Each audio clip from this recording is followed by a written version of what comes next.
We're always taught that black people need tough love.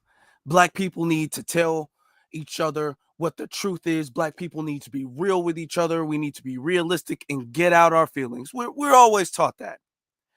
But let me ask you, at what point does tough love become just throwing shade at the community? The price of freedom is death. We're coming to get our check. Black first, my brothers and my sisters, welcome to the Afro Elite YouTube channel. I am your host, Afro Elite. If you guys notice, before we get started, because I know you guys will, you're very observant people. If you guys notice that my voice is a little bit different, a little maybe more raspy. I didn't lose my voice, I don't think all the way, but definitely have a sore throat, I guess. But the voice is just not is not what it was yesterday. Definitely wasn't. But it's okay. Woke up, it was just messed up. It's getting better though. It is getting better. So I was trying to, drink some tea, got some tea right here, trying to get that a little bit better before we went live. But the show must go on. I wasn't going to cancel this show. It definitely must go on. All right. So I appreciate you guys for being here, so you guys know that is the situation that we're dealing with, but it's okay. It's fine. It's absolutely fine. Allergies does that, and I do have allergies. So, yeah, I went to sleep, woke up, it was messed up. I don't know, but it happens. It happens. It is what it is. Okay. But there's some things that I definitely want to discuss, because when it comes to black people, when it comes to us in our community, and like every community, there are things that we do right, and then there are things that we don't do right. There are things that we do exceptionally well, and then there are things that we can have improvement on. There are things that we do need to be realistic with. There are specific issues that exist or predominantly exist or disproportionately exist in our community. That happens, right? And we do need to be realistic with our problems. We do have, and this unfortunate is not our fault. Sorry. Um, Shout out to Antithesis for the cash app. I appreciate you, brother. Thank you so very much.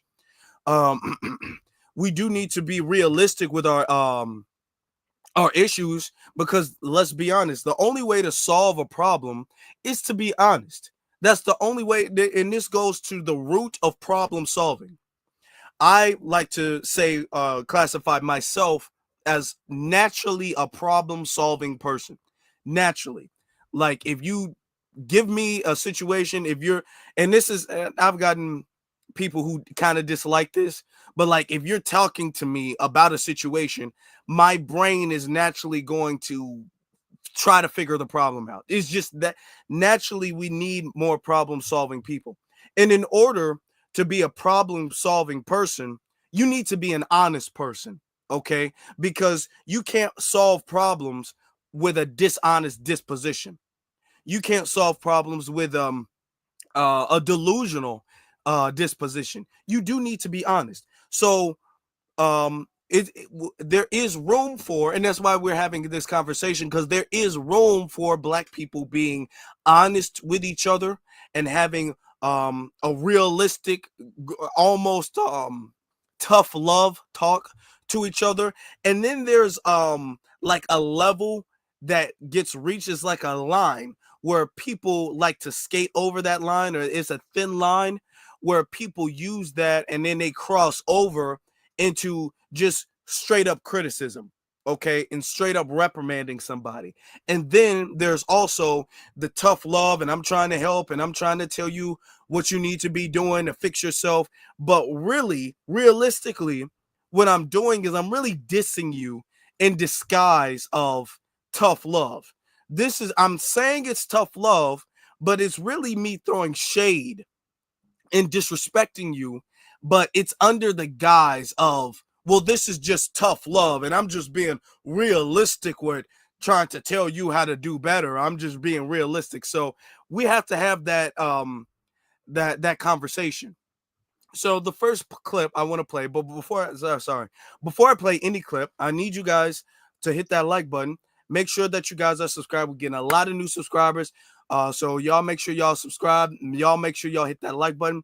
I'm going to play the copyright disclaimer just to make sure everything's, under guise of fair use. Copyright disclaimer. Under Section 107 of the Copyright Act 1976, allowance is made for fair use for purposes such as criticism, comment, news reporting, teaching, scholarship, and research. Fair use is a use permitted by copyright statute that might otherwise be infringing. Nonprofit, educational, or personal use tips the balance in favor of fair use. Now, when it comes to our situation with the police, now, us particularly as foundational Black Americans, we have had a very horrific, notorious history with the police. In this country, the police stem from slave catchers, all right? That's where the police came from. I'm kind of lower my voice, so if I'm a little bit lower, more monotone, just understand. The police actually stem from slave catchers. That's where the police came from. So we have always had this, I wouldn't say rivalry because it's not like we go out and attacking the police, but we've always had a very negative relationship with the police, historically speaking. Does this mean that every single police officer is evil? Does it mean that every single police officer is racist? Does it mean that every single police officer is bad? No, it does not mean that 100% of them are like this. But when I say the police, I am talking about the system. That is what I'm talking about. The not just one police department or two. I'm talking about the police industry, the policing industry in this country as a collective. Okay, because then we're gonna have the all police come in and be all like, hold on, no, my uncle's a police officer, he's really, really good. I'm not talking about your uncle. Okay, there's a lot of us who have family who are police, and I've ran into some solid police officers, in the community here or there. And I'm not saying that they're all this way, but as far as the whole system is concerned, one or two officers are not going to outweigh the negativity that the entire system puts on the community. That's just the truth. All right. There might be some good officers and we can give them their credit, but one or two officers, 100 or 200 good officers, 1,000 good officers are not going to outweigh all of the negativity that we face with not just the police, but the justice system in general. So we have to understand that, and we have to understand this from a very historical context. We do have to also be realistic with, I also see videos, and I've expressed this before. I've also seen videos where a Black person, they'll get pulled over, and what happens is too often Black people get very triggered and emotional. And when we get triggered and emotional, we'll get pulled over and we won't make the smartest logical decision. So when we get pulled over, it'll be all like, oh, sir, I need you to step out the car. Oh, I'm not stepping out the car. I ain't did nothing wrong. I got my license right here. You can't tell me what to do. I know my, like, it's a lot of emotion, okay, in this situation. A brother, Neely Fuller Jr., said that really, when you get pulled over, when there's an interaction with the police and you are being detained, you have to act like a prisoner of war, all right? You don't have the cards. Even if the cop is wrong, there's a way to deal with a corrupt cop. Okay, let's say you get falsely arrested and you can beat that in court, but it's best not to get in your feelings. It's best not to get emotional, because that just kind of justifies the police going above and beyond, and you don't want to give them any justification. You don't want to give them an out. So with you hooping and hollering and you ain't gonna touch me and all of this and all of that, if you do that, even if you have the right, even if they're initially in the wrong, they will have some room, some justification. So we do need to have the conversation of maintaining your emotions, even if the cop is wrong. However, what we don't need to do is cross over too far with that conversation and start then justifying police misconduct and start justifying police brutality or even police killing. We shouldn't cross that line ever. We should never cross that line. And there was a pastor recently, Pastor Philip Mitchell, He crossed that line, and I'm gonna show you this clip. And this is very dangerous, right here, what he just said. Listen to it. For the killing of black kids. Hold on. It's only like a couple minutes, I would say. Stop blaming white cops for the killing of black kids. Instead, teach your black children to be obedient towards authority. And I don't care if most of y'all are black. You need to teach your children to obey authority.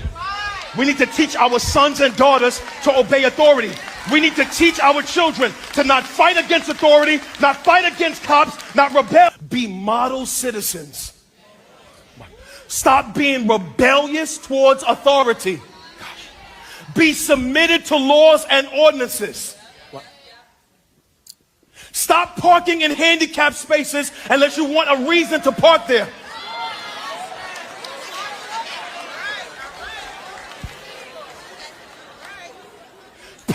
I'm gonna pause it. I'm gonna pause it real quick.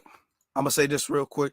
First off, like I was just saying, and I've said this a couple years ago, because I've seen black people unfortunately get emotional and whatever, and then they don't want to get out the car and all of that stuff. Now, technically, legally speaking, if you get pulled over, you're being detained. So a cop doesn't have the right to search the car, but a cop does have the right to ask you to step out the car. They do have that right. All right. So I've seen a lot of black people get all emotional and stuff like that. However, as emotional as I've seen black people be, I've also seen white people be the worst I've seen black people be. I've seen white people be that and then like times 100. I've seen what there's everything you see. Black people don't listen to the cops. Black people don't listen to authority. Black people don't do this. I've seen that. And I've also seen videos, the same videos, and I will say black people need to stop doing that. The same videos I've seen of black people doing that, I've seen white people take that to 10. They will take that and they will turn the dial up all the way to the point where the dial just comes off. The knob just comes off. I've seen that all the time. And every time I've seen that, not every time, but most of the time I've seen that, unless the white person is literally attacking the cop is always trying to de-escalate the situation. The cop is always really, really as hands off as possible. The cop is now calling for backup. The cop is trying to talk to him. The cop is doing, we've all seen these videos. We've all seen that. All right. And we've all seen how cops will go above and beyond to try to de-escalate a situation, even if the person is wrong, when they're white. We've seen that a million times.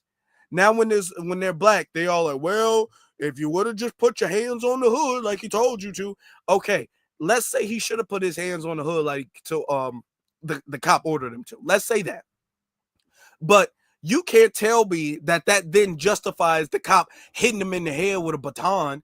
You can't tell me that the cop doesn't have the same type of discretion and discipline and ability to de-escalate a situation when somebody is having like an episode, when a black person is having an episode versus when a white person is having an episode. Because we see time and time again, the episodes that white people have get handled drastically different. It's a night and day difference between the episodes that we see when black people have and then the episode that we see when a white person has that. The same thing. Okay. And then when we have a situation with a black person and we look at the situation, we can say, that's kind of excessive. That was kind of excessive. You didn't need to shoot him or you didn't need to tase him and stomp his head in the ground and stuff like that. And because even when they be on the ground, they'll still be like having a dog's bite. And we've seen these videos. So I know I'm not tripping because we've seen these videos. They've gone viral way too many times with a person, a black person specifically, their hands are tied behind their back and the dog is still biting them and the cop don't want to get the dog off of them. The dog is just sitting up there chewing their arm off or chewing their leg off. You don't be seeing those videos with white people doing that stuff. Not nearly to the degree. There might be one or two things. Exactly. The situation with Rodney King. Now, people are like, well, Rodney King shouldn't have ran away. Rodney King shouldn't have ran away. Okay, but when he was caught, he shouldn't have been beat down in the middle of the street like that. after he complied, after he was subdued, he was still beat down like that. Okay. So we're not going to sit up there. I don't like, because at this point that goes into victim blaming. We're not going to sit up there and be all like, well, if y'all would have just listened, if you would have put your hands there, if you would have just pulled your ID out when he told you to. Like, no, even though we can say, okay, yeah, there's room for that, but we're not going to sit up here and say that the cop is not at fault, because we see the reaction, the crazy reaction difference in the disproportionate violence and aggression that they have when it comes to black people. All right. And I don't like the other comment. If you don't want to be handicapped, don't park in a handicapped space. Damn. Don't park in a handicapped space or you gonna break my legs? Are you serious? Like, is that where we going with this? That's where we going? You gonna snap my knee in half because I parked in a handicapped spot? Are you saying I can't get a fine like everybody else? It wouldn't be, if he was in a church surrounded by white people, he wouldn't be telling no white people that. He would not be telling white people that. Oh, don't park in a handicapped spot unless you want to be handicapped. What? Are you serious? So me parking in a handicapped spot, which would legally result in me just getting a fine, or at the very most, having my vehicle towed away, results in me that being a justification for me being physically injured, not just kind of beat up or roughed up. Now I'm on crutches. Are you serious? And this is the type of justification that we have, which is why a lot of people, unfortunately, are looking at the churches, especially the main churches. And I want to be very clear with this. I'm not saying that this is a reflection of Christianity. I'm not sitting up there trying to bash Christianity or bash Christians. I'm saying that when it comes to the big mega churches with the $1 million churches and TVs and with 4K and all that stuff, a lot of people are pulling back from that because they don't teach aspects of resistance and justice. This person is teaching submission, and it goes without saying, and we're going to discuss this a little bit later on into the video, he is actually non-FBA. He has a video online where he said that he's a first generation Trinidadian, and that's important. And we're going to finish the video, but we're going to get into that in a little bit. Pay your taxes and stop cheating on your documents. I'm gonna go deep. I'm about to get everybody mad. Stop bending your numbers. Watch. The Lord said, give back to Caesar what belongs to him. That is, be submitted to governmental authority. See, now watch. I see all of y'all looking at me. You know why you're looking at me like that? Because you don't read. Okay. No. Okay. And I'm not here to be a Bible thumper. But God does not just tell you to be submitted to anybody's authority. That is not what God tells you to do. If there is an authority and the authority is following righteous law, okay, if the authority is not out of bounds, then you're supposed to follow and submit to righteous authority. Key word is righteous authority. Then that authority needs to follow the laws and the rules put upon by God. That's what you're supposed to be following. You're not just supposed to be submitting to any and everybody's authority. That's not what the Bible teaches. That's not what religion teaches. That's not what any of the Abrahamic faiths teaches. Just anybody who has quote unquote authority over you, God tells you to submit to that. That is not the truth.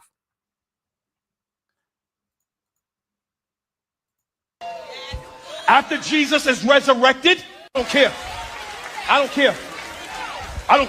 When I was 15 years old, I'm walking down Hollis in Queens, and an Italian cop drove right by me, and I locked eyes. I want you to listen to this part real quick. So he's 15. This is the story he's telling. Let's say that this is 100% true. Pay very close attention. I don't care. When I was 15 years old, I'm walking down Hollis in Queens, and an Italian cop drove right by me, and I locked eyes with the cop, and we stared at each other. He drove by. My ego and his ego. No cameras, no iPhones, no social media, no recordings. And then he says one word to me. Listen to what he says to me. This is what he says to me. He says to me, watch, say something.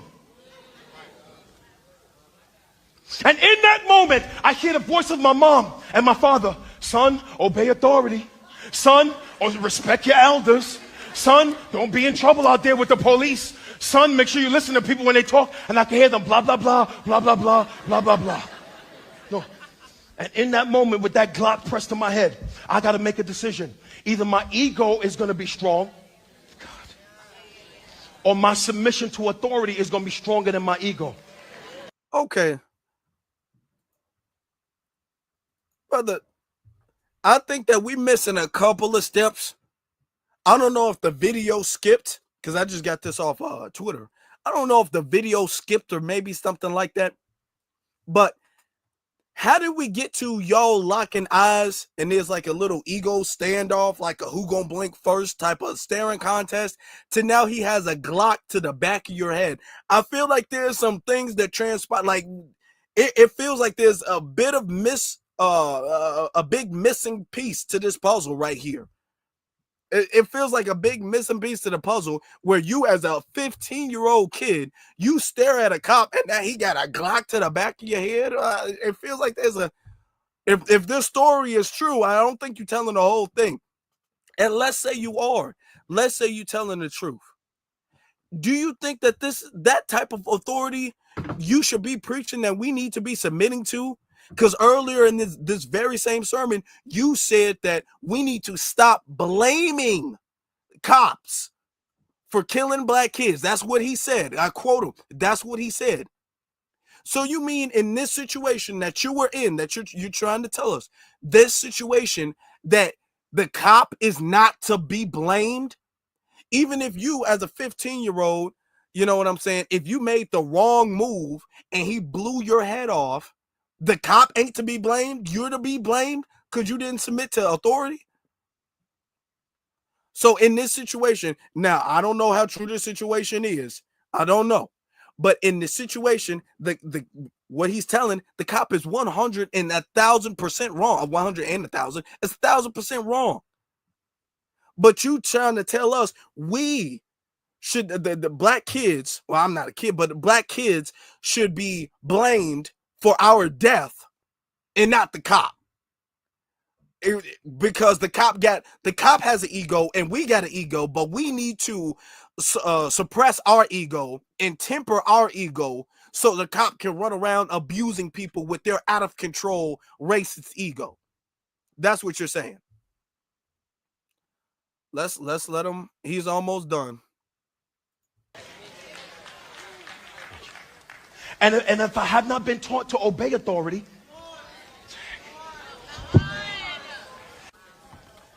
and because I'm not saved, I'm separated from God now for all eternity by a cop's bullet. Why? Because my ego was stronger than my submission. I don't care. Okay. Now, like I also said, this is very important. Pastor Philip Mitchell is Trinidadian. He's a first generation Trinidadian. He says so himself. You know, you guys already know my get down. I don't be sitting up there. I will suspect, but I'm not going to sit up here and say that somebody is not FBA unless I know. I will suspect, but he's confirmed. He's Trinidadian. Some people might be all like, why does that matter? Why does that matter? Let me tell you why it matters. Okay. We have, and we do have some pastors in the church who are off code. We do, but we call them out. Okay. We got the Al Sharptons and all of them, and we call them out though. The thing is that in this country, we have a very different relationship with law enforcement, in particular, the police, that other groups of people don't have. Okay. So we have culturally have this teaching of not necessarily rebellion against the police, but we've culturally been taught to not comply with injustice. We've culturally been taught as foundational Black Americans about the corruption in the police department. and the corruption of police. Okay, so we culturally have a upbringing of not complying and submitting to injustice, because what he just expressed was complete injustice. Now, other people from other immigrant backgrounds, they have a culture of a don't rock the boat to make your situation better. And I'm not saying that there are no FBA who have that mentality. I'm talking about collectively. Collectively, okay? That's the key word. Collectively, when it comes to the police, we don't have that mentality, okay? Of just submitting to an incredible injustice, all right?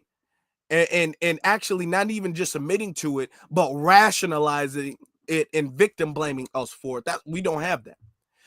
Other immigrant cultures, they come here with that, okay? Because they've been taught by their parents and their grandparents, hey, don't rock the boat. We're trying to really make a better life. So rocking the boat is gonna send us back. It's gonna block off barriers. We're trying to get to another country. You want to stay in this country. You don't want to rock the boat. So we're coming from a different cultural disposition. Okay. Now, does this mean that all Trinidadians are like that? No. But we're saying collectively. That's key word. Collectively. And I'm not just talking about Trinidadians. I'm talking about immigrants in general. Really, are coming from a different kind of submissive, kind of like keep your head down type of submission disposition. And we have culturally, more collectively, we have more rebellious disposition to authority. That's why, like, for instance, at the job place, they might be able to get away with telling like little racist jokes and stuff like that to an immigrant that they wouldn't be able to tell to an FBA. They wouldn't be able to get away with that with an FBA. You know what I'm saying? Because the FBA will look at like a watermelon joke. We'd be like, oh, what's that watermelon supposed to mean? What you trying to say with that? You know what I'm saying? And there's many videos of this where they say they like immigrants better. And we got to have a realistic conversation with this, because this is the only way to fix the problem. Because they understand, the dominant society understands that, and I'm not saying all, but collectively, the immigrants are coming with the disposition of don't rock the boat. And that's not our, as FBA, that's not our disposition as far as authority. Now, we don't have a problem complying with authority if the authority is working lawfully and justly, if the authority is fair. And I'm not saying that there's no, because I know some people in the comments will be like, no, there was one time there's a guy named Mike. No, I'm saying collectively, if the authority is fair and right and proper, collectively, we don't have no thing of we never gonna listen to police, we never gonna obey the police, we never gonna do nothing like that. No. But what we're not going to do is we're not going to, because you don't want to rock the boat, we're not going to then rationalize and justify oppression because we don't want to rock the boat. No, we're not going to do that. Oh, that's a slave mindset. That's a turn. We not on that. And another reason him not being FBA is a big issue is because of the fact that this goes to show what he just said, goes to show how when we say that they come over and they undermine us, this is a perfect example of that. It is. Imagine if we, and if for anybody be all like, what's the difference? What's the difference? Let me tell you this. Imagine if we, as FBA, went to Trinidad and became a pastor in their church, a Trinidadian church in Trinidad, and we told Trinidadian people that they cannot blame the death of children on the police, that the death of children should be blamed on the child. Imagine if we did that. If we're coming from a whole different country, a different culture, and we go to a different culture and go in their church, their place of worship, and we tell them that their children is to blame for their death by authority and not the authority abusing their power, how would they feel? They would run us out the country. They'd be all like, oh, hell no. Hell no. Who are you to tell us that? Coming from a immigrant background, coming from a background that's not from this culture, and you gonna sit up here and tell us, especially with the historical context that the history that we've had with um law enforcement and the police, you're gonna come up over here and you're gonna tell us that and this ain't just adults, he's saying kids. He said kids. He's gonna say the kids are to blame for being killed by the police and not the police. Stop blaming the police. Just picture that. Imagine if we went to any other country, not just Trinidad. Imagine we went to Trinidad, Jamaica, Haiti. If we go to Africa, if we go to Nigeria, if we go to South Africa, if we go to Sudan, if we go anywhere in the world and become a pastor in their church, if they would let us, but if we became a pastor in their church and we tell them that y'all need to stop rebelling against the oppressive authority, okay? And y'all need to acquiesce more and submit like slaves to the authority. Imagine if we did that, and we don't. We wouldn't do that. We wouldn't do that. And you have them coming over here and doing that. And this undermines what we have, because we have a thing where we don't want there to be an oppressive system of authority. We don't want there to be oppressive cops, like he said, who got a crazy anger issue trigger finger, where he's putting the Glock to the head of a 15-year-old kid. Excuse me. That shouldn't exist in this country or any country. But instead of you using your big platform to say that that shouldn't exist and we need to change the system to make sure that that doesn't exist, you're not saying anything about changing the system and making the system operate under justice and law.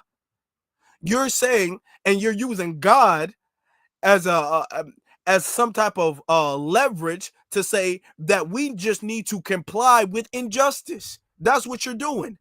So yes, it is a big deal that he's a tether. That's a big deal. It is. It very much so is. Let me get to some of the super chats real quick. Shout out to Presidential Mike. He says, man, this dude is wild. It's the difference in saying, do what you have to do. He said it's a difference in saying, do what you have to do to make it home safe and submit. He got the best tap dancing shoes on. Yeah, he does. Yes, he does. It is a difference. And all I'm saying, I'm not saying fight the police if you get pulled over. I'm not saying that at all. I'm saying be as emotionless and logical as you can possibly be in this situation. Because you don't know. The cop might be cool, but the cop might not be cool. The cop might have some type of anger issues, some type of racial hatred, the cop might just be insane. And the cop might just snap. You don't know. And you don't want to push and try to find out. You don't want to test your luck and try to find out. You want to be logical in that situation. However, I'm not going to justify a police going and being excessive and abusing their power. I'm not going to justify that, even if you didn't make the most logical decision here. Because you're talking about submitting to authority and stop blaming kids and all that stuff for submitting to authority. Guess who did? Guess who did submit to authority? Philando Castile. And he got blown away. The cop said, oh, grab your gun real quick. He reached for the gun. The cop blew him away in the passenger seat. Guess who didn't have even a chance to submit to authority? Tamir Rice, a little 12-year-old black boy playing in the park. Guess who also didn't have a chance to submit to authority? Breonna Taylor, when they bust down her door and start guns blazing like they were in the mafia. Who else didn't have a chance to submit to authority? Tatiana Jefferson. The cop shot her through the window. Or Botham John broke in his house and started busting at him. And we can go on and on and on. Are their deaths justified because they didn't submit to authority? Is that what you're saying? That's sad, man. Yeah, we can bring a Sonia Massey. Come on now. Or Robert Brooks. Like we're not gonna sit up here and play that game. We're not gonna do that. I saw this one video. I want to Fred Hampton. Fred Hampton is another one. Did he have the ability to submit to authority when they drugged him and busted in his house and killed him in his sleep? Did he have the ability to comply? Did he? So we're not going to see, that's the historical context that we're coming from.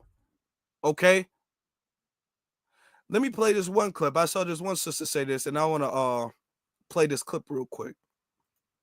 Hold on. You want a reason to park there. Let's talk about something many people were never taught. How religion, and specifically the Bible, was used strategically to justify and maintain the system of slavery in America. Enslavers, kidnappers, human traffickers, whatever you want to call them, didn't just rely on chains. They used scripture. Certain Bible verses were emphasized to teach obedience. One of the most commonly quoted, slaves, obey your earthly masters, to justify bondage. That verse was used like a weapon. And then there was the Slave Bible, a heavily edited version published in 1807. Over 90% of the Old Testament and almost half of the New Testament were removed.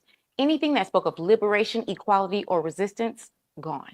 The story of Moses leading his people out of slavery, not included. And I hope it's not lost on you that Harriet Tubman was called Moses. Galatians 3:28, there is neither slave nor free, for all are one in Christ Jesus. Those parts were seen as too empowering, so they were cut. But it wasn't just that they were removed. Some enslaved people were allowed to read, but only this censored version. Others were appointed as ministers, not to lead toward freedom, but to preach obedience. The system used faith to reinforce the idea of the good slave. These ministers preached submission, encouraging other enslaved people to accept their condition as God's will. Religion became a tool of control, and enslaved ministers were used to spread that message. And when we talk about the Bible, we have to talk about translation, because who translates the Bible matters. Throughout history, powerful men translated and edited the Bible to serve their own agendas. The Latin Vulgate, translated by Jerome in the 4th century, aligned with the Roman imperial goals. The King James Version, commissioned by the English monarchy, reinforced royal authority. Even certain words were chosen to support power structures, like translating the Hebrew word ebed, which can mean servant or worker, to strictly mean slave. So the question isn't, what does the Bible say? It's who decided what the Bible said. Okay. And I like this. I like that point. Okay. Because when you're using the Bible, and I want to get to the to that, because this isn't me just saying this about Christianity, because a lot of people will use this and they'll be all like, okay, well, Christianity is some way or religion is some way. The thing is that people take from that what they want to. And this goes to show, and I like the way she put that, because this allows me to say, that was the problem that Dr. King had with the church. Dr. King was a reverend, and Dr. King said the same thing about the church, and the problem that he saw that was coming up in the church. He was saying the same exact thing. Okay. He was all like, hey, and when he wrote that letter to the church to summarize it, he was all like, hey, man, the church, y'all got to get that together. Y'all got to stop.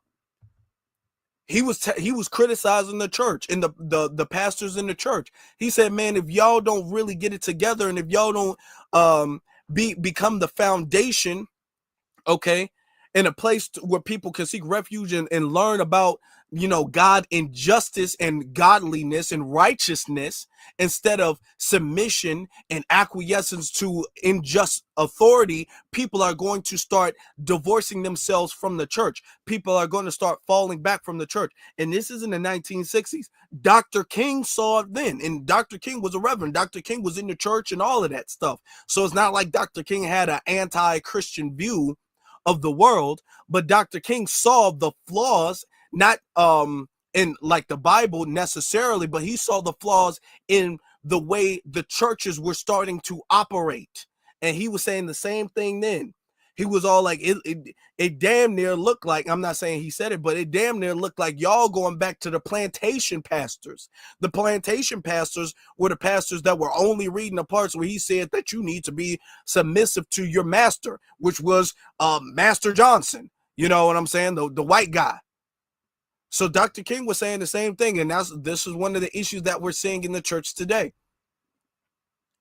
So this is going to say, man, this is the reason, especially a lot of young people ain't really feeling that that energy, that righteous energy from the church, especially the big major churches, like the $1 million churches and the pastors driving Ferraris and stuff like that.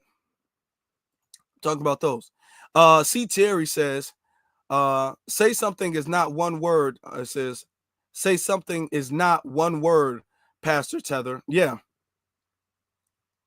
Say something is not one word. Yeah, that's true. Say something is not one word. And let's come on, man. First off, let's say that story was true. You gonna tell us that you were wrong in that story? Let's say the story is true. Let's say it's true. You gonna tell us that you as a 15-year-old were wrong because you had a stare down with the police? Y'all was just driving by and he saw you look at him and then he just pulled out his gun and put it to the back of your head? You gonna tell him you were wrong as a 15-year-old? That this person who swore an oath to protect and serve, he's not wrong for unjustly pulling his weapon out, a firearm, and putting it to the head of a teenager? He's not wrong. And we should just live with that because God wants us to? I don't think God wants us to live like that. I don't think he does. And all of this stuff, like, I can have a conversation, a very honest conversation about what we need to do in the community as far as teaching Black children about not submitting to authority. Because I wouldn't even say it's submitting to authority. I would say being logical in situations. You should just teach your kids to be loud anyway. And because we have such a bad history with police, too often Black people get very triggered by police. Sometimes Black people get scared. Sometimes Black people get angry. Black people need to be able to maintain and temper their emotions. Okay, so there's a realistic part of the conversation where we do need to teach Black people, especially the youth, to be able to temper their emotions. But it's very different when you say temper your emotions when it comes to authority and be logical when it comes to authority than just outright submission, okay? And not blaming the authority for being unjust. That's not the same thing. Not at all. Now I want to play this because Wallow, he's gone viral recently because I guess he's a motivational speaker, you know, and he said something that rubbed a lot of people the wrong way. Now, Wallow he's an actor. He's also a book writer. He does motivational speakers. He's also a social media influencer and all of that stuff. So he does a lot. He you know, he's around. I don't know too much about his work like that. I've seen a couple of clips from him, but no, I'm not feeling it because I heard him say this. This is what he had to say. Let me load up the clip. Us. I'm Black. No Black people. Nobody gives a fuck about that. Kill that shit. Either you got a good business or you don't. Okay, let me rewind and give you context.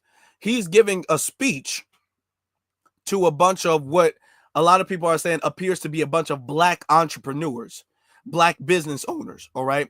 Black entrepreneurs and Black business owners. And he's giving like a business class, business lecture, all right? So that's the context of this. So let me take it back.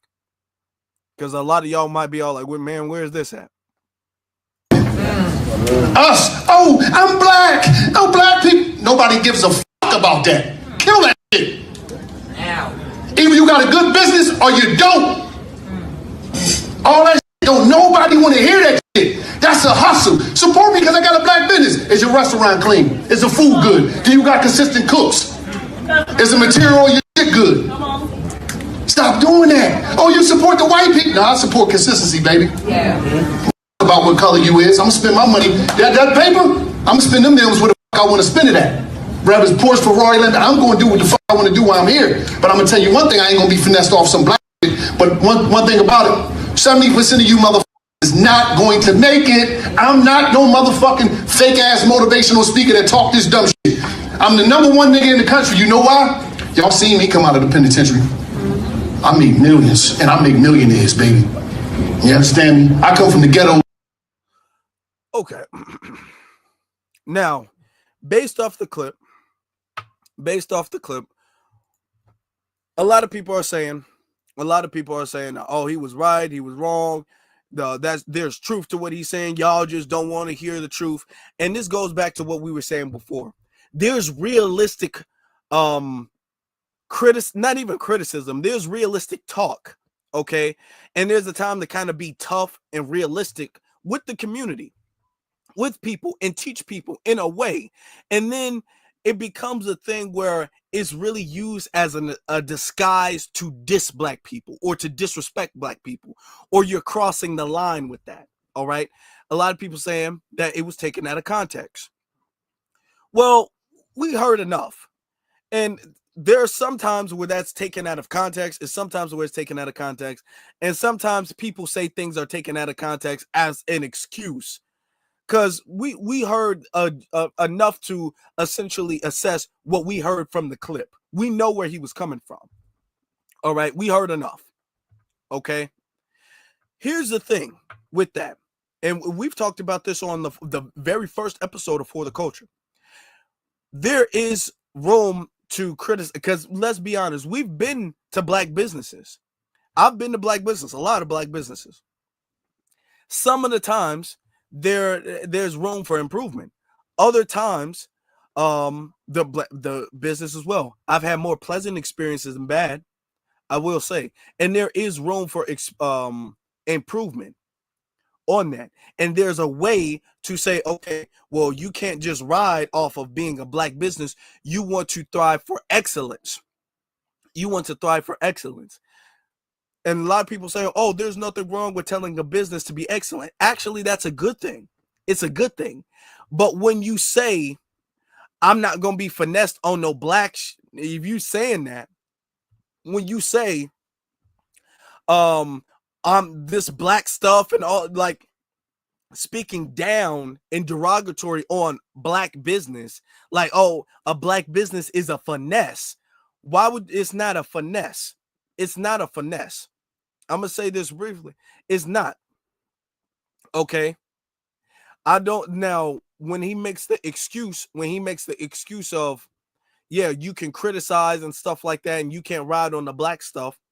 Okay, that's fair. But I will say this. As the community, and this is something that our good brother, Dr. Claude Anderson teaches. All right. Shout out to Dr. Claude Anderson. As the community, we should prioritize black businesses. It shouldn't be. That's the part where a lot of people are upset with him about. Is a couple of parts. But I want to say this before I start playing some of the other clips. Black businesses absolutely should be a priority. It should. It shouldn't just be an equalizer.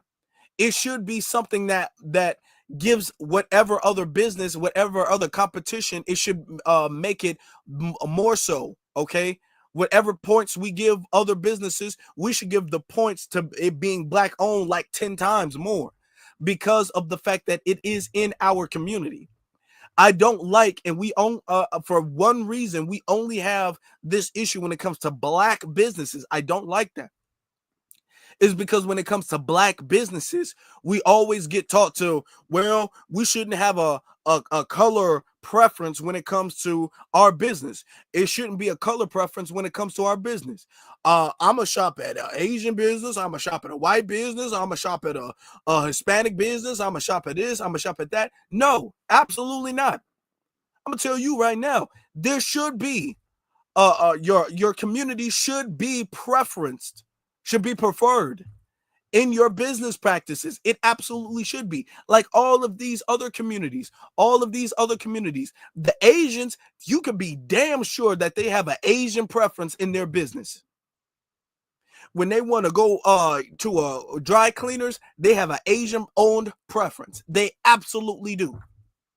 Okay, and their preference when it comes to being Asian owned is so strong in them that they will actually go without quality, okay, or they will sacrifice the quality just because it's an Asian owned. Okay, same thing with the Arab community, same thing with the white community, same thing with the Hispanic community. They all have their ethnic group, they all have their community, and they prioritize that to the absolute most. That's the first and foremost thing that they prioritize. Okay, now for me, I'm not saying, before I start playing some of the clips, I'm not saying at all that you should support a business because it's bad, because it's black owned, if it's bad. Okay, I'm not saying that at all. Okay, if you go to a restaurant and you order some food and the food come back, you didn't get what you ordered or whatever the case is, the food come back and don't really taste that good, it's cold or whatever, you don't have to go back. You don't. I'm not gonna ever say you should, because you're not getting no free money. You got to work for your money. I'm not saying that at all. So if you don't enjoy your experience at a black owned establishment, I'm not saying that you gotta keep prioritizing that establishment, or you gotta keep patronizing that establishment just because they're black owned. I'm not gonna tell you to do that. Okay. However, I am going to say that if you don't go to that establishment because you don't like their service, you don't like their products, or whatever the case may be, there are other black establishments that do the same thing. Whether you want to get some clothes, whether you want to have a service being done, maybe to your car, your home, or something like that, or you want to get some food, or whatever the case may be, there are other black businesses who do the same thing.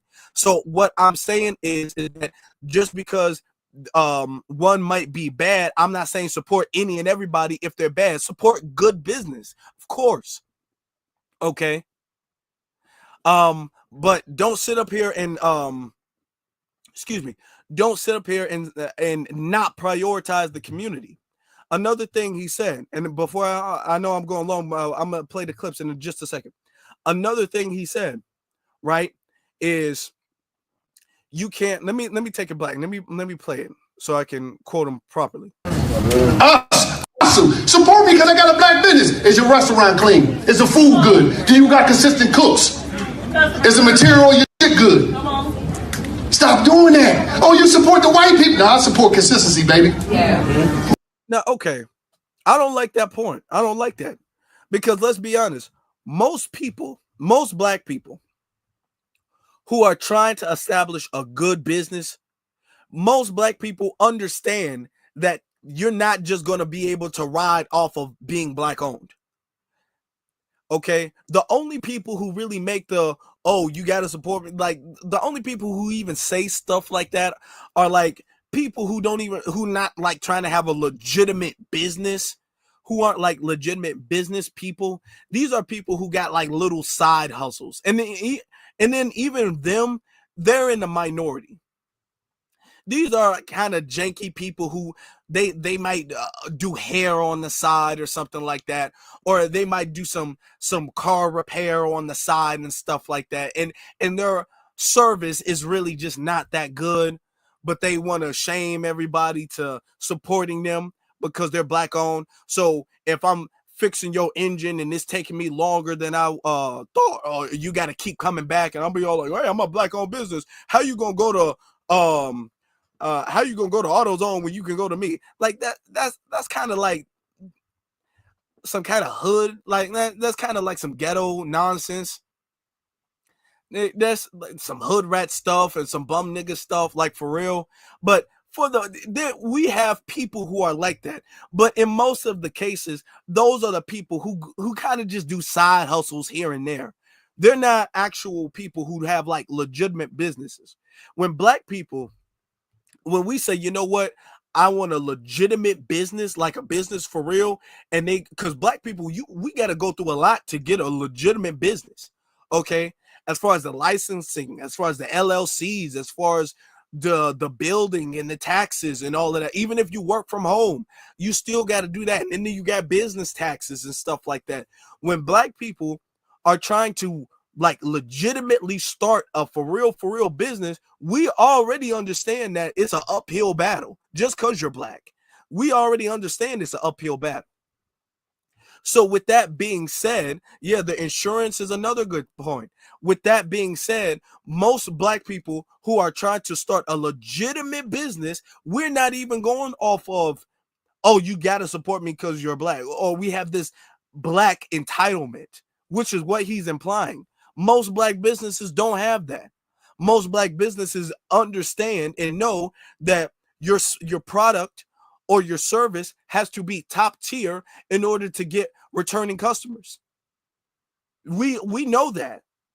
So the narrative that is black businesses, y'all trying to ride off of I'm a black owned business and y'all don't put effort into quality, that's not true.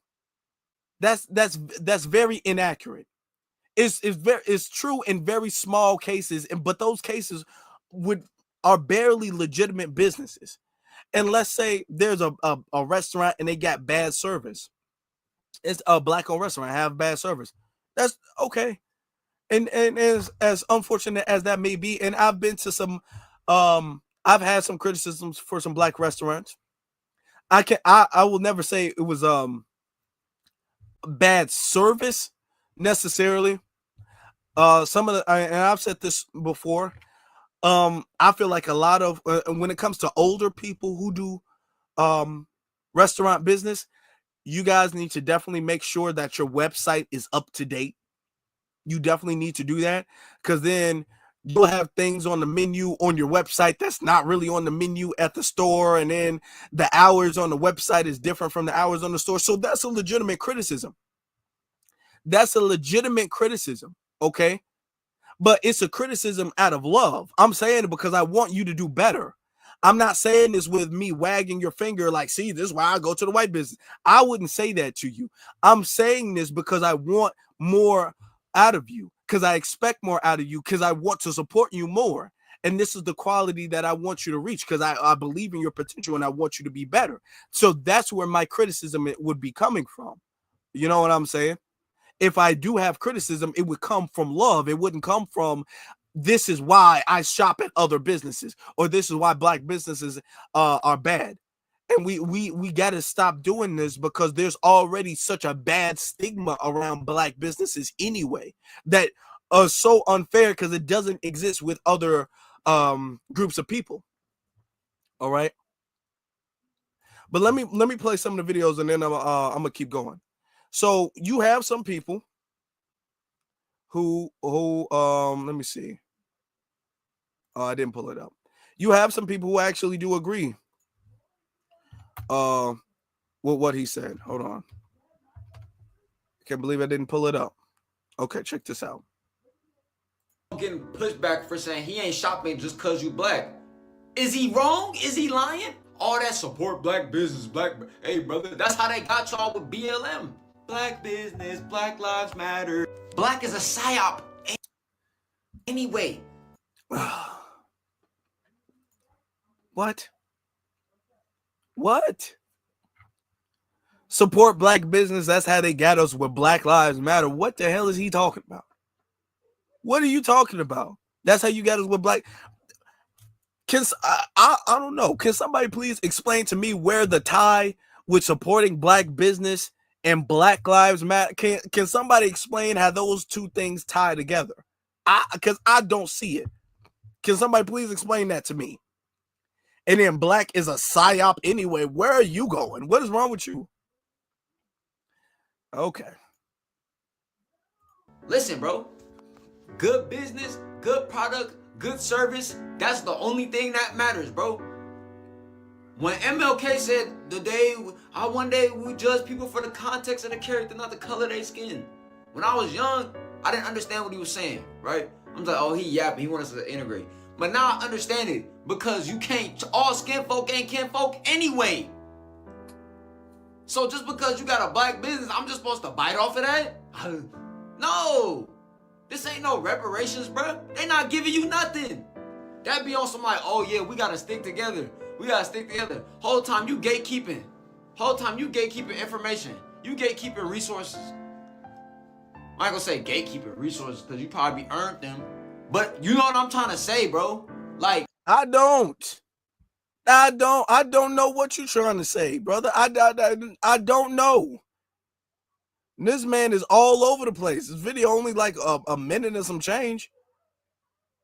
Didn't he bring up Dr. Martin Luther King judging people by the content of their character? All skin folk ain't kinfolk. Where are you going? And who was saying this as far? What? Okay. I don't know what he's saying. You think this is reparations? Ain't nobody gonna get what, bro? Okay. folks be for straight self. And then what type of head? Okay, I'm not talking about black business. Don't promote it as that. Promote it as I have something to give you that'll provide you value. Don't try to mask it under the heme of we all together. That's not real. The consciousness, brother, we together. You just trying to sell your herb pack. Be quiet. You just trying to sell your clothes. Just say you're a business owner and then you need separation. So Wallow getting pushed back for saying he ain't shopping. Okay, just and then it repeats from no. And a lot of people have an issue with that. With because there were businesses and they got signs saying black owned business or something like that, and a lot of people have issues with that. I'm gonna tell you, I don't think that's a problem. I don't think that's a problem at all. I think it's a good thing. And for a couple of reasons. Because first off, and this is unfortunate, but when you go to a predominantly white community, all of the small businesses, you would automatically know they're white owned. The only businesses, or even Walmart's, like Walmart, Target, all that's white owned. When you go to a white business, when you go to a white neighborhood, all that stuff is white owned. When you go to a Hispanic restaurant, the small little local grocery stores, the restaurants, the mom and pop shops and stuff like that, the candy stores, all of that stuff, that's Hispanic owned. When you go to their community, that's Hispanic owned. When you go to Chinatown, when you go to the Asian community, the restaurants you're gonna see there, all of them Asian owned. All of the clothing stores is Asian owned. All of the service stores, you know, where they do tax repair and credit repair and stuff like that, all of that stuff is going to be Asian owned. Okay. It's only when you come to the black community where you only see a handful of black owned stuff, where you can't just, and this is so unfortunate because we used to have Black Wall Streets, but you know, they got blown up. But when you go to the black community, you can't just assume that every building, every business you see is black owned. You can't even make that assumption. And that's sad. Okay. Because we used to have it that way. We used to have it where we had a Black Wall Street and all that, and Rosewood, and everywhere you turn, every which way, every corner, there was a black owned business. But now we don't have that situation right now. So we do need things that will make people make your business stand out, because there's a lot of people who do believe in empowernomics. It's a lot of people who do want to support and have culturally, because this is something culturally, we value black business. And we understand its importance. We understand the importance of black business and black economics. And we understand the importance of the black dollar circulating and staying within the community. We understand that. So it's a lot of black people, including myself, and I know including a lot of you all, who will prioritize that. Okay? So when you're driving through and everything like that, if you see a business that's black owned, you might not know it's black owned, but if you see a sign in the window that says it's black owned, that doesn't mean that they're putting that there because they expect the customers to come for that and not the quality. That doesn't mean that because there's a black owned sign in the window means the quality is any less. It doesn't mean that whatsoever. It's just a signal to let people know that if you want to support the grassroots community, you want to support black economics, this is one of the businesses that you can patriotize. So instead of going to Starbucks or Dunkin' Donuts, you can go to a black-owned coffee shop. And you can still get the same quality of coffee, not less quality, but the same quality of coffee, but your dollars will be circulating in the community. And to a lot of black people, that's very valuable. So this is why they put that there. All right. So yeah. Let me play another clip. Hold on.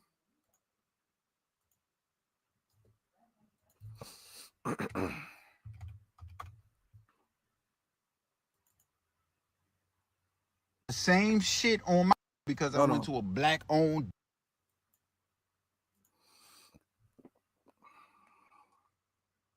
I said the same shit on my YouTube a couple months ago because I went to a black owned dentistry and ended up losing a tooth because they fucked up, and I'm still looking for a lawyer to this day so I can sue their ass. But I agree. Fuck a black owned business. Is it a good business? I want good business, good customer service, good products. I want the good shit. So Wallo is not wrong for what he's saying. But people are in their feelings behind this shit. And I'm like, fuck your feelings. Because the truth don't give a damn about your feelings. I shop at a black business, white business, Asian business, Korean business, Jewish business, Muslim business. I don't give a damn. I'ma shop where the good shit at. So y'all don't be mad because he's speaking the truth, because when you go shop at a business and you just doing it because of the color of their skin and y'all get that bad product, y'all be mad as hell. Okay. Shout out to Francine for the cash app. Appreciate you, Francine. let me get to the super chat before I comment on that. From Yusuki, I believe that's how it's pronounced. He needed more information in his motivation. We're going to be black-owned business regardless. That's very true. If you own a business and you black, it's a black-owned business anyway. I say analyze other cultures' buying habits, supply that, and hire your people to enrich themselves. Yeah, you should. And this is how group economics work. This is how everybody else works. That's a very good point. And that's another reason why a lot of people want to support black businesses, because black businesses have a tendency to hire other black people and be fair to other black people. Okay. How many times have we worked at a store or it's anything? How many times have we worked there where it's not black owned, and you as a black person, you feel like you deserve a promotion or you deserve a raise and you deserve something better, but your non-black counterpart got a higher raise, got a promotion before you, even though the quality of work is less, even though they've been there longer, you have more seniority, or they have leeway that you don't have. That happens all the time. And we understand that black-owned businesses are more fair to black people, have more leniency to black people, give more chances to black people. So you might have, for instance, 16, 17-year-olds still in high school, but they want a summer job or something like that. They want a summer job, or even if they're still in high school, they want a small summer job for the weekend or something like that. A black-owned business would more than likely pick them up, because let's be honest, now you got a whole bunch of these restaurants, McDonald's and all that, and that they will prefer Hispanics and illegals. These other businesses be hiring illegal workers to do their work and everything like that. They will be their hiring practice and their business practice is a lot of times illegal. All right, so we are fair to each other. That's a good point, and that's another reason why we promote black-owned business. Now, to talk about what that guy said, let's say he went to a black-owned dentist, and I got a black-owned dentist. Let's say he went to a black-owned dentist, right? And they messed his tooth up. That's unfortunate. That's unfortunate that happened to that brother. It's unfortunate, and we don't know the circumstances, but in his opinion, they messed his tooth up, and that's unfortunate, right? Should you now have a gripe against black businesses, period, because a black business may have messed your tooth up? No, because you will have a white-owned dentist who will also do the same thing, but you're not going to have a gripe and a grudge against white-owned businesses. You wouldn't do that. Okay? And this is one of the things that I don't like. I don't like when black people are like, man, they messed me up one time. I can almost guarantee you that there are white people who have went to a white-owned business and they have had bad service. I can guarantee you. I know it. We know it's a fact. There are Asians who have went to an Asian business or hired an Asian service, and it's a bad service, or it was a bad business. It was bad food. It was bad product. But I have never in my entire life seen an Asian person get up on social media, get up on a big platform and say that they are not going to support the businesses in their community. I have never seen such a thing. I have never, ever seen a white person get up on their platform and say, I went to a barber shop and they messed my lining up, or they cut me too low, or I went to a business and they messed me up. I'm never going to shop at a white-owned business. But I've never seen that. You never see a Hispanic say, I ordered a burrito and the burrito was cold. I'm never going to a Hispanic-owned business. I've never seen that. And this comes from not just you having a bad experience, you already have a glass half empty attitude towards black businesses prior to you going there. You have to. You have to, because for you to say F black businesses, you have to have such an extreme reaction to you having a bad experience at a dentist for you to go to the extreme and say F black businesses. That tells me that you already had a negative disposition about black businesses in the first place. That's the only way that would make any sense. That's the only way. Let me but we had some people who saw the clip. Hold on. They saw the clip of Rollo. While I keep saying Wallow. And they thoroughly disagreed. They thoroughly disagreed. They was calling Wallow out. Let's listen to this. Hold on. We load it up. Wallow made some strong comments.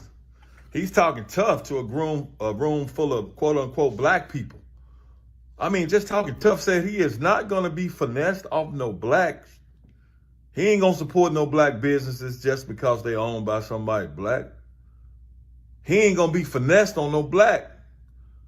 But I think out of his own words, when he got out of prison, he was finessing black people. And I'm pretty sure, who was you selling those t-shirts to, my guy? When you say you was buying them for $5 and selling them for $20. And you say they were gilding t-shirts too that really cost $1. So who were you finessing? Who were you selling those t-shirts to? Who were you asking to support you? Who? And how long did those t-shirts last? Was your customer service? Did you go to training for your customer service? I'm pretty sure you did.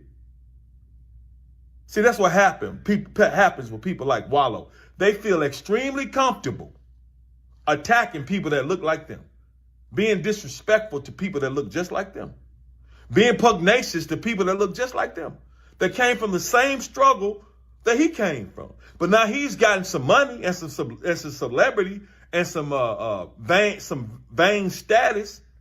He thinks he's better than everybody that looks like him. Because he definitely thinks he's better than everybody in that room he was talking to with all that screaming and yelling. You should. And that's another point. That's another point. So, the brother was cooking, so I wanted to let him cook. But that's another good point. You can tell a lot by somebody's body language. If he was sitting there, if he was calm, if he was just sitting there with the microphone talking about, oh yeah, you shouldn't, we can't expect somebody picking my mic. What's wrong with my mic? Hold on.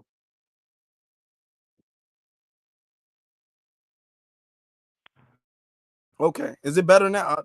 My mic. What the hell? Is my mic better now? I don't know why that just happened. Hold on. My mic is my mic? What the what? Okay, it's better. I don't know why that happened.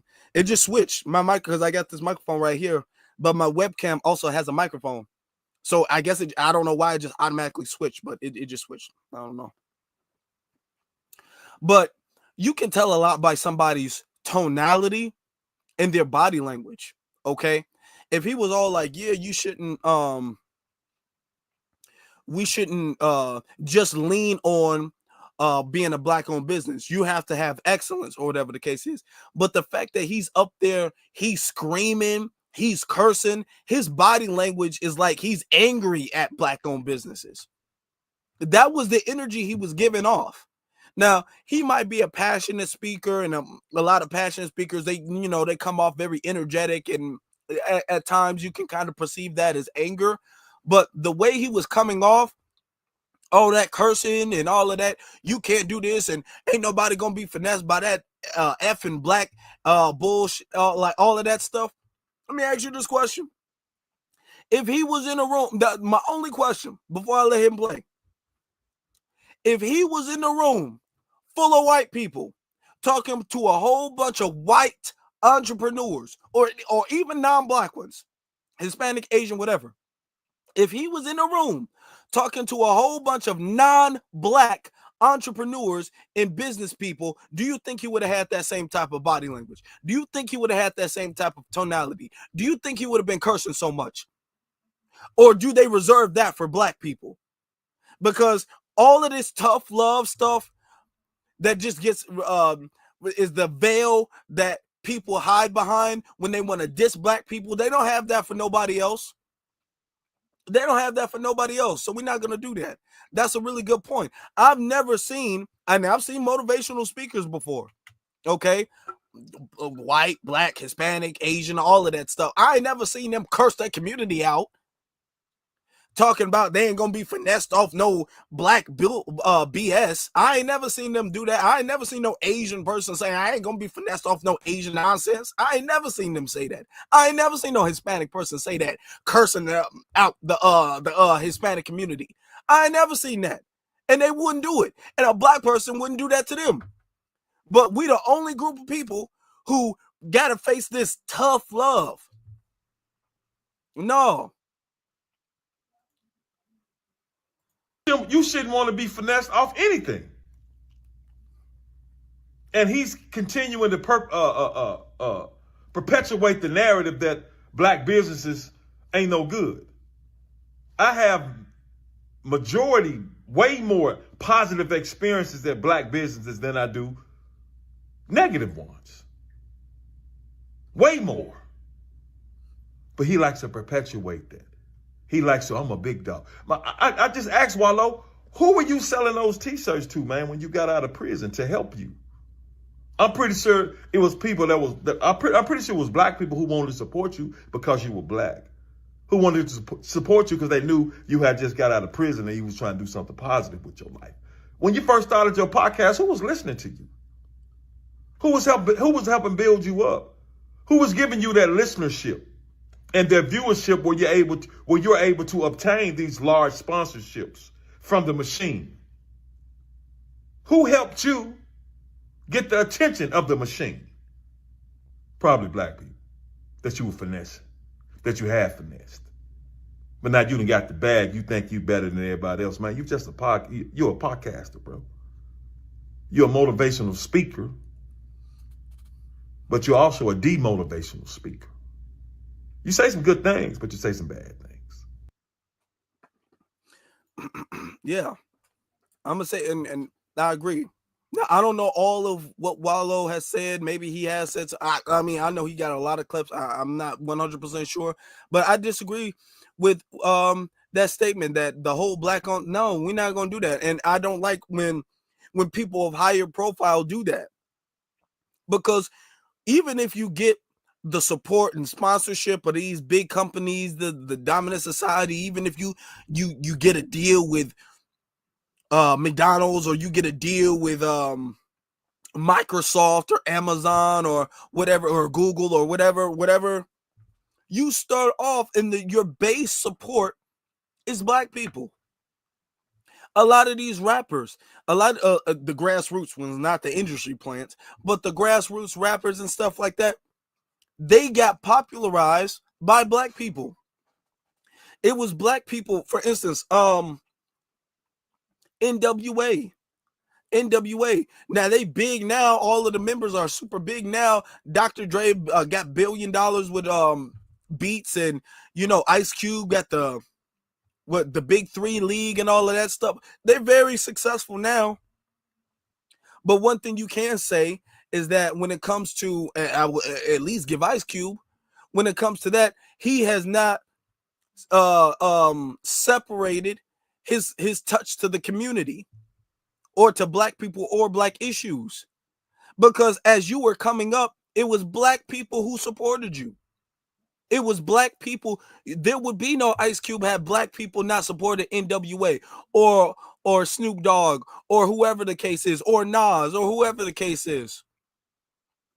It wouldn't, y'all touch this white money. Y'all touch this white money and then act like y'all don't know who was there from the day one. Y'all forget about y'all day ones.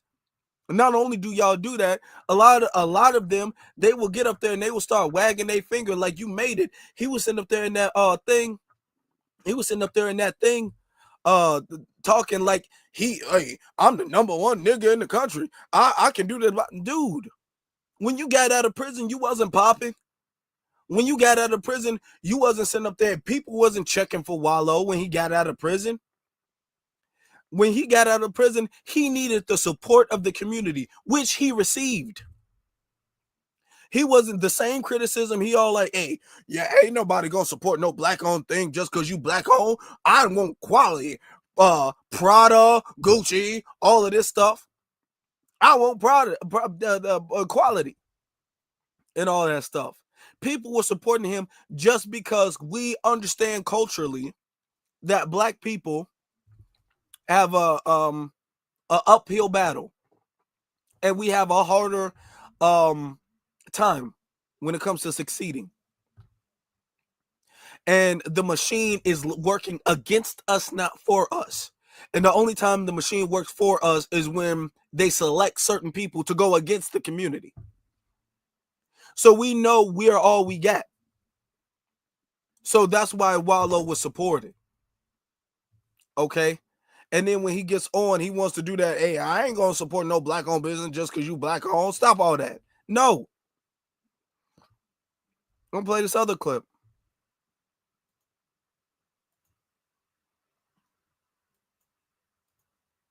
Come on now. Wallow over here talking about nobody gives a fuck if you're black. Either you have a good business or you don't. Is the customer service good? Is the product good? What I want to know is McDonald's product good?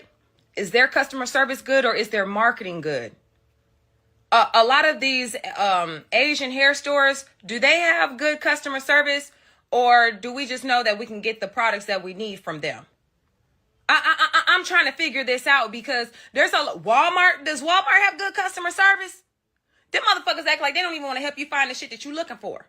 I'm trying to figure this out. Am I being a little out of there? I don't know.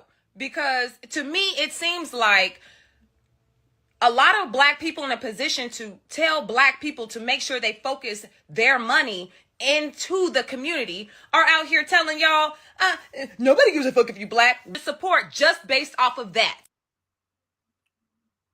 I fully agree. Absolutely fully agree. And this is one of the things we've said. I've been saying this for years. Like I said before, earlier in this live, I'm not saying support a bad business. If you go somewhere and you order some food and you don't like even if the service ain't bad, but that's not your cup of tea. You don't like the food. You're not obligated to go back to that particular business, but don't hold black businesses as a collective to a standard that you would never hold anybody else's business to. Because I can guarantee you've been to McDonald's or some fast food place before and everybody knows none of that stuff is black owned, and you got some cold fries. You ordered a 6-piece and got 5. There's been something wrong with your order. We all know that. The customer, when they hand you the bag, they got an attitude. How many times have we had to circle back around because you look in the bag and there's something missing? That happens. But ain't nobody ever been like, man, all this white on business stuff, we just gonna have to stop all that. Ain't no more. If you white on, I'm never gonna shop at your stuff again. We do the thing where we give all of these other groups of people this credit, like the second we walk in the door, a red carpet gets rolled out for us. And that's not the case. And we know it's not the case, but we don't care. Okay. We need to separate our minds. We need to stop the thought process of having this thing of we don't want to acknowledge it, but we low key have a certain value and there's a certain status with non-black. Okay, it's a very subconscious white supremacist indoctrination. That's what it is, where we view something, if it's not black, as low key of a higher class than if it was black.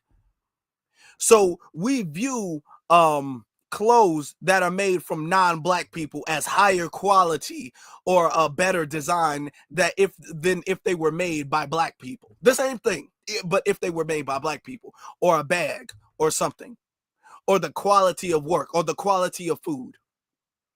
It's a lot of people don't even know they have it, but it's subconscious.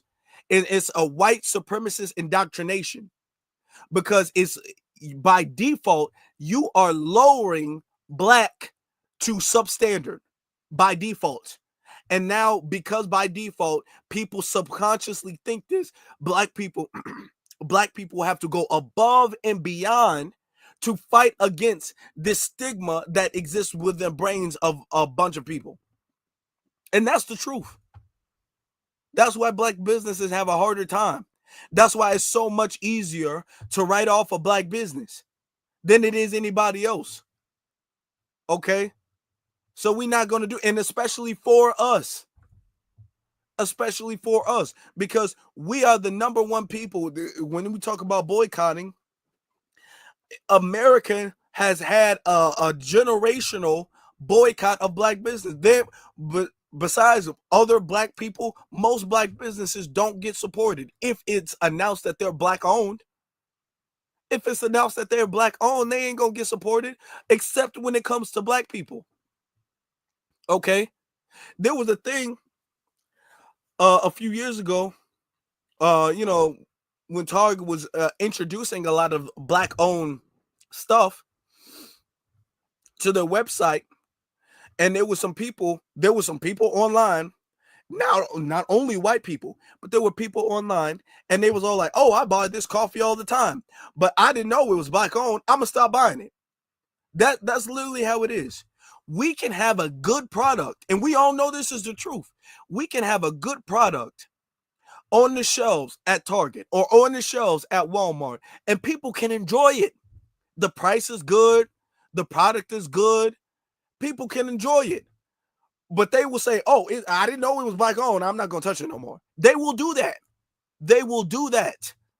They won't do that if they pick it up and be all like, "Oh, it's an Asian owned person who owns this." Okay, they don't have a problem with that. Oh, a Hispanic owned business produces this.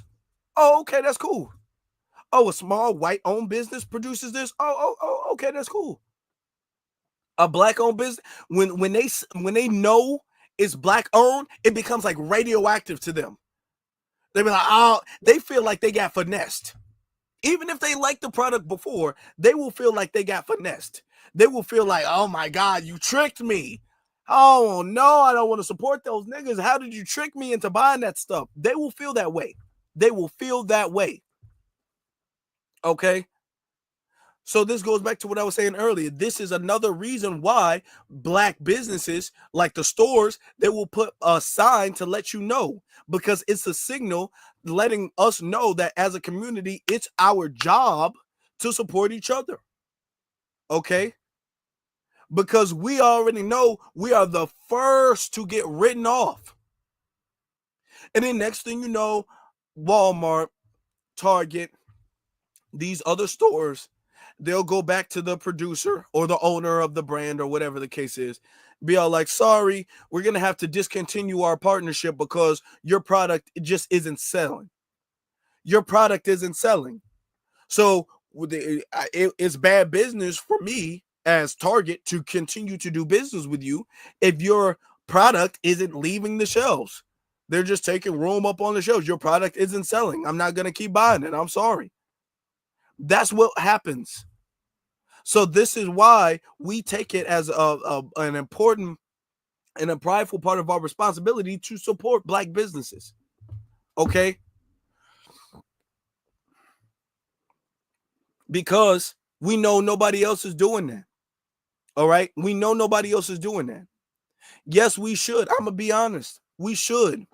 The priority level of it being Black owned should outweigh all of these other things. It should outweigh convenience. It should. I damn near want to say, and it should outweigh quality. And listen. This might be just my opinion, but to me, it almost outweighs even quality to a degree. To a degree, okay. For instance, if there was a bakery and I wanted to get a cake for an event or something, and it was a Black-owned bakery and it was a white-owned bakery, by default, Black-owned bakery. Default Black-owned bakery. Even if the white-owned bakery is a little bit better, default still Black-owned bakery. Even if the white-owned bakery is a little bit cheaper, default Black-owned bakery. Now, as a Black-owned bakery, you have to understand that you still have to be reasonable. Okay, your cake has to be good. You have to have good cake. Have to have good dessert. Okay, have to have good baked goods. Okay, so it has to taste good. Okay, your prices have to be reasonable. I can give you a little bit of leeway because I understand how difficult it is for you as a Black-owned business. But if you selling a cake for 5 times the amount of what a cake would be sold for, then okay, you doing too much. And I'm not going to support you if you doing too much, because then that becomes like a finesse. Okay. Now, if the if I find that the cake may be a little dry or the frosting might not be that good or something like that, I will respectfully give a critique. And this is why I say the quality to a degree. Let me explain. Because if I had a critique, if I felt like the quality was any less of the quality of a non-Black business, what I would then do is I would give that critique to that Black business. I would say, hey, I want to support you. I like the business and everything like that is really good. But I picked up this cake this one time and it was a little dry, or the frosting was it wasn't really sweet, or whatever the case is. I can respectfully give that critique to the business owner. And most Black businesses, they're very receptive. They're very receptive to critique. Most Black businesses, they are very receptive to critique. Most Black businesses, they'll be all like, oh, okay, well, I'm sorry about your negative experience or whatever the case is. And they will go back to the drawing board and they will say, okay, well, let's add this ingredient. Okay, well, we're going to have to change the formula a little bit so the cake will turn out better. So my critique is in good faith and is out of love and with the intent of hoping and trying to help the business become better. So I have patience. I'm not going to sit up there and say sacrifice quality, but have patience and leniency on the business and try to do what you can as the consumer to assist the quality of the business by giving a respectful critique. Now, if I was to give the cake and I'll be all like, you know what, this cake is nasty.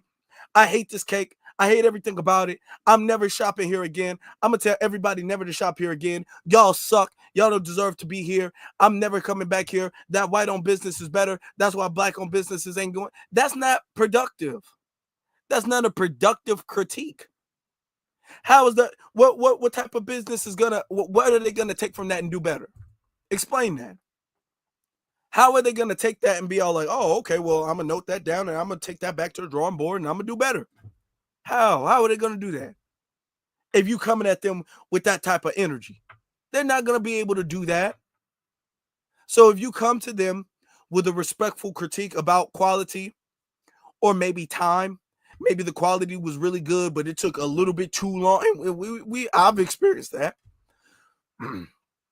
where the quality is there, but boy, does it take forever for you to get your stuff. Oh man, they take too long. Sometimes they overbook. Sometimes they short-staffed. Sometimes. And I'm saying, okay, well, we can be gracious. But if I have an event, my event has a time. I need to have my event ready at this time, so I don't have all day.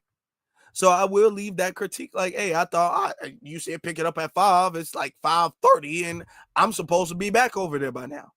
You know what I'm saying? So that is a critique. And then what they should take from that is, okay, well, I apologize for the wait.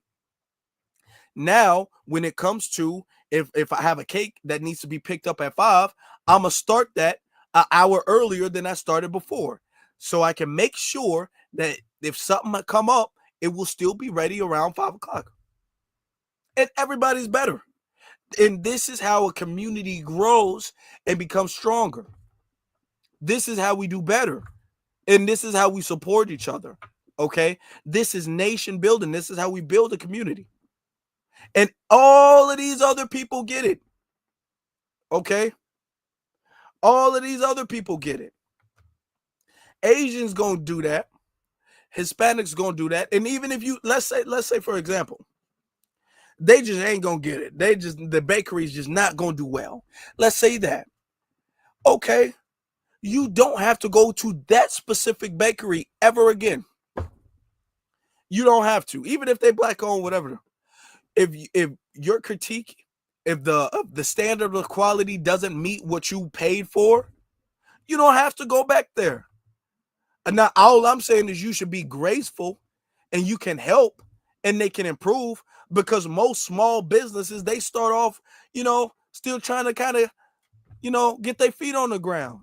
Most businesses, they start off and they still trying to kind of get it together. They still trying to kind of get a consistent staff or consistent stuff. They still trying to get it together. So you can be a little bit graceful with them. Okay. The same way we do for these $1 million, $billion companies. All right. Now, if they just never gonna get it together, you don't have to support them ever. But don't write off black businesses as a collective. Okay, fine. I'm gonna just go to another bakery then, another black-owned bakery. That's how you should feel about it. All right. Yeah, and the turkey leg hut stuff. Well, and this is how stuff improves, because we get, not only do we get written off, we get sabotaged. Our black-owned businesses get vandalized, sabotaged. We got health inspection disproportionately coming into our restaurants and they don't. There's no Asian restaurants, but they are coming to our restaurants. Citations, okay, police being called, all of that stuff.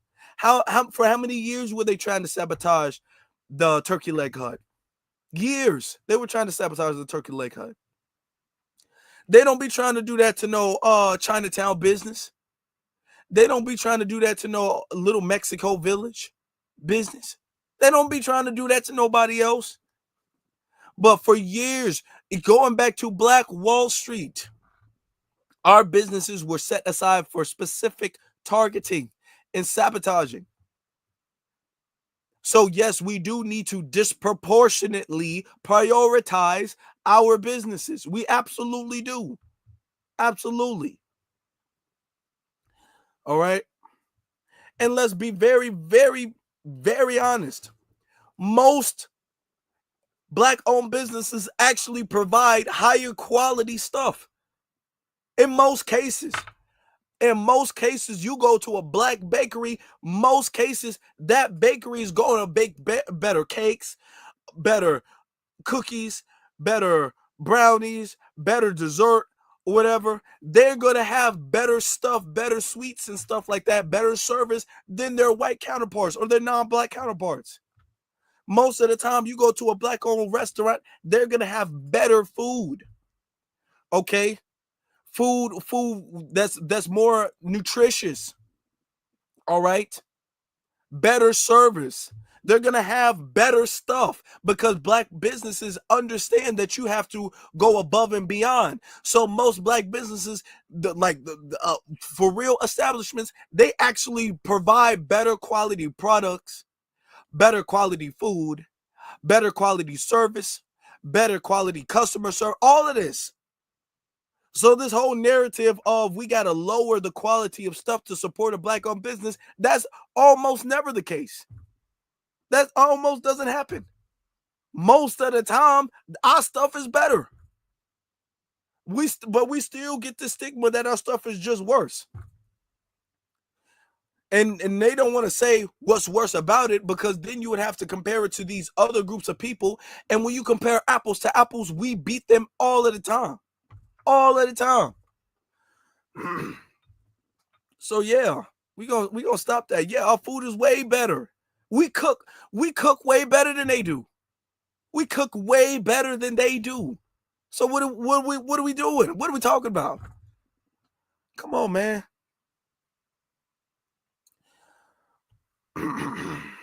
But yeah, let me see something. Let me make sure I get the super chats. All right, y'all. I ain't gonna be too long. You know what I'm saying? All this talking ain't really good. For me to get better, I mean, I'm gonna need to stop talking. I've been doing a lot of talking this week, so I'm gonna have to, get this whole voice thing knocked out. So I'm gonna have to let y'all go. But I think we had a pretty good live stream this evening, brothers and sisters. I appreciate every single last one of y'all, and I hope this weekend y'all have a good weekend and y'all support a black-owned business. Everybody, let's do what we can to support a black-owned business this weekend. How about that? How about we do that? Whether it's a restaurant, whether you buying a book from a black-owned person. I said a black-owned person. Whether you buying a book from a black person or whatever the case is, let's support a black-owned business, okay? But you guys, if y'all have been missing notifications on YouTube, some people have been telling me that you guys should be following me on my various social media platforms as Afro Lead on YouTube. Of course, I've been saying that a lot lately, haven't I? I've been saying that a lot lately, haven't I?